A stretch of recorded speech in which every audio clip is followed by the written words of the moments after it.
Hello, Tensor friends.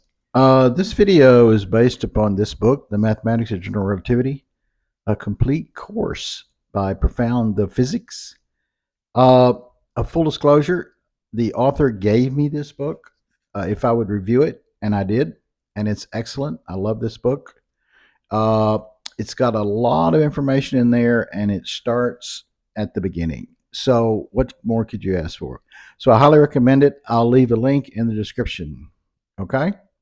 So last time we looked at the geometry of the Christoffel, the symbols based upon just an abstract, the vector. Well, let's do the same thing this time, but let's look at an actual vector in polar coordinates. Okay, so we got some vector. It's a function of r and theta, so we're in two dimensions.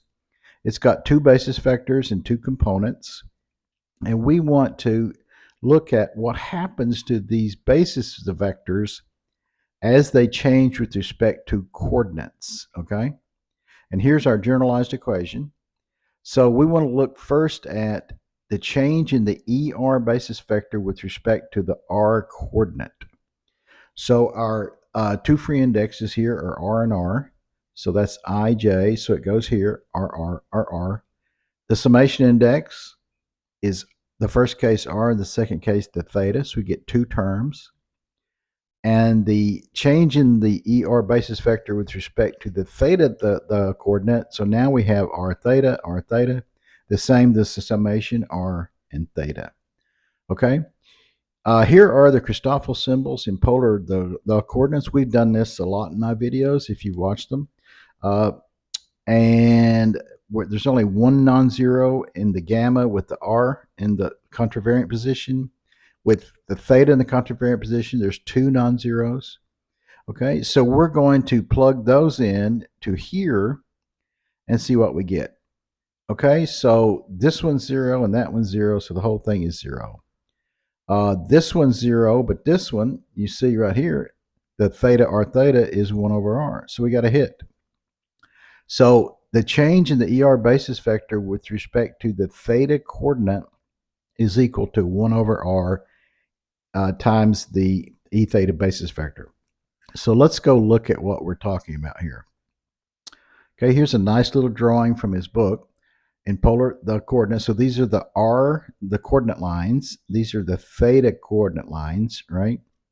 So the ER basis vector, it sticks straight out from the radius, right? And its magnitude is 1. It's a unit vector. It's 1 unit long. It's 1 unit long everywhere, there and here, everywhere. So what is the change in the ER basis vector with respect to the R, the coordinate? Well, it is 0, and it's obvious why it doesn't change.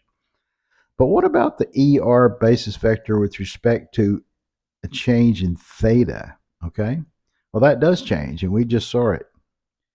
So let's look at this other drawing.